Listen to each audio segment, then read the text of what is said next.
What's up, everybody? Gibson's Lawn Service checking back in. Actually kind of wanted to put this video out here. It was something I was actually thinking about while I was at work, while I was working. I had got a call. Well, it was a text.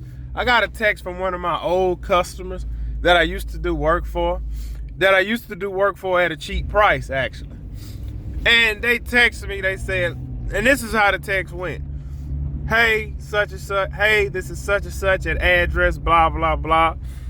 Can you get to our yard anytime this week? The money will be under the mat. So, I didn't respond.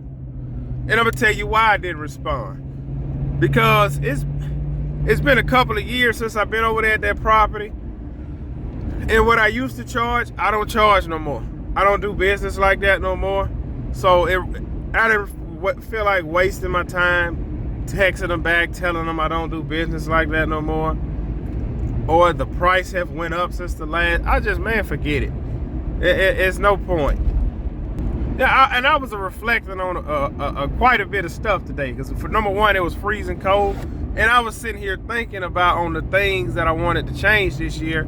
And I was reflecting back on the things that I have already changed, right? Like me and my buddy, we've been talking back and forth on some things he's changing in his business.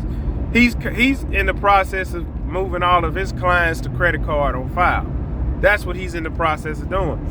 And he's finding that he's getting blowback from certain customers. He's raising his prices and he's going with credit card on file.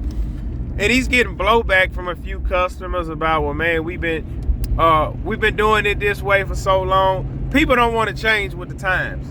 You know what I'm saying? Like, people don't have no problem giving Netflix their credit card, their debit card information to pay their bill and forget about it.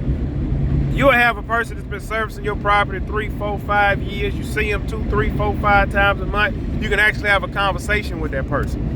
Oh, we're not comfortable with you doing that. Why are you not comfortable with me doing that? People don't want, sometimes some people don't want to treat you like you're a business, and some people don't want you to change.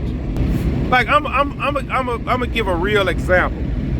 It's a mechanic I use in my city, and I know his prices are high, but I know he's gonna get the job done and it's gonna be done right. Now, it was a few other people I know that was using the same mechanic as me. But what happened is they found a guy cheaper. Now, let's just say, I don't know nothing about cars. Let's just say I need an alternator put in my car. I can pay my other mechanic $250. He'll take care of everything, have my car fixed. I ain't got to worry about it. The street mechanic, man, you go buy the alternator. I come by your house. I charge you $80, $100, whatever. You right? Now, and he was getting a lot of, and the guy was getting a lot of business like that because he was cheaper and more convenient, right? But I'm gonna tell you what happened. He raised his prices and he stopped fooling with certain people. Because believe it or not, you invite the kind of people that you have in your business. I'm gonna be honest, in the beginning of my business, I had a lot of cheapskate customers. I did. They was cheap. They was cheap.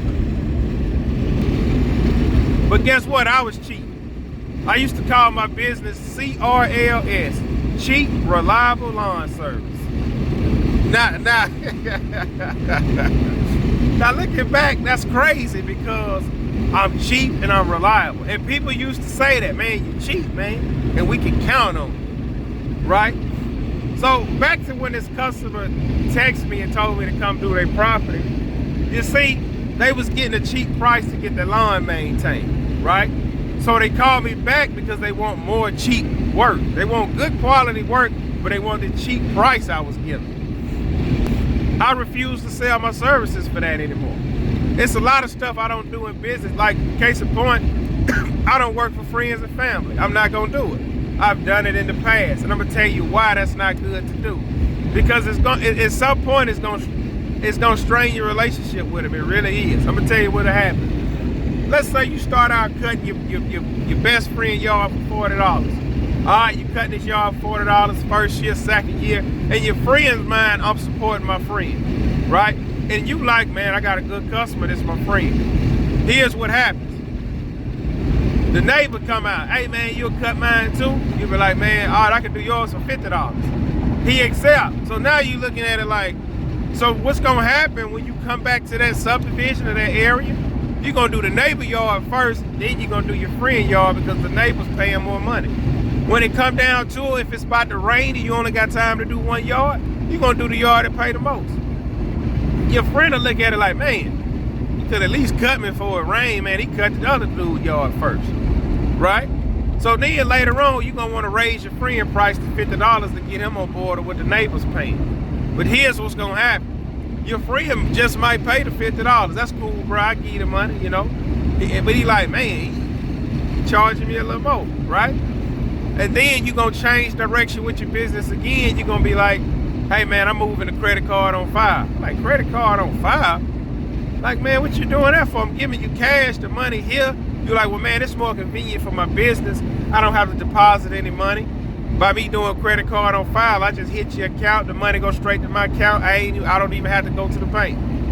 Now your friend will look at it like, man, I'm not giving that man my credit card information. And he might drop you, or he might gonna want you to stick with the way we've been doing it. I'm not saying that a stranger relationship, but that person gonna start feeling a certain kind of way. That's just the nature of it. That's why you gotta keep business and friendship separate. Now me personally, I'm gonna be honest, I never had that problem with the friends and family's yard I've cut. But I eventually let go of my friends and family because I didn't want it to get to that point. Because last year I raised my prices on everybody. This year right here, I'm not raising my prices, but the new customers coming in, they're gonna get just a small, significant higher rate of price. Like, I'm gonna be honest, I raised my prices on installing mulch and pine straw. I raised my price. Why? Because I can. Who gonna tell me I can't? If you don't like my price, find somebody else. You can find somebody cheaper, that's never a problem. So I'm gonna be, and honestly, you started this business to make money. That's why you didn't start this business to give nobody a break or help nobody out or give them a deal. That's not why I started this. I didn't start this to give nobody a break. I bought this lemon to squeeze it for all the juice I can get out of it. And if that means, look, I'm gonna tell you something I used to do back in the day too. I'm just being honest right now. I remember I would pick up a property.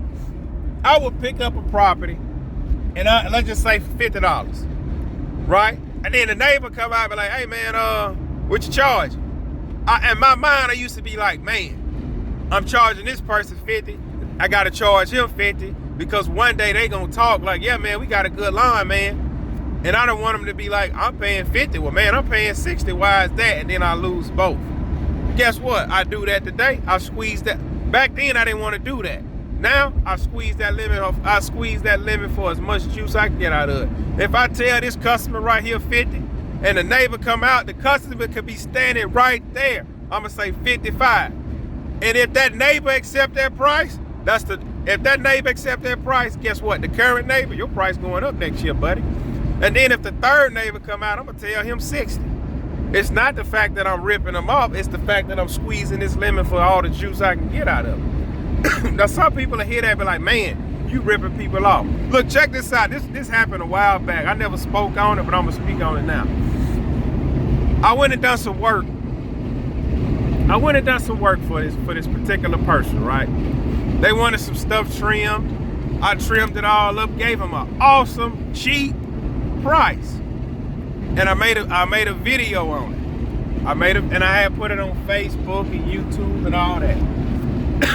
And when I made that video, people on Facebook seen that video, and I got like 5 jobs from that one video. Guess what? When I pulled up to the first job I got from that video, if I'm not mistaken, that job I recorded, I think I only charged $150 and $160. Today, you call me for that same job today, you got to pay me $375, $400. I charged maybe $150. The first call I got from that video, I charged that customer, I think $200. The second call I got $250, $275, $300, $400. Because I seen what people are willing to pay to get this done because they don't want to do it. So then you fast forward maybe 3-4 months. That same customer that I done that job for $150 for, they call me back. They say, hey, can you do this, and that? And I told, you know what? I was honest.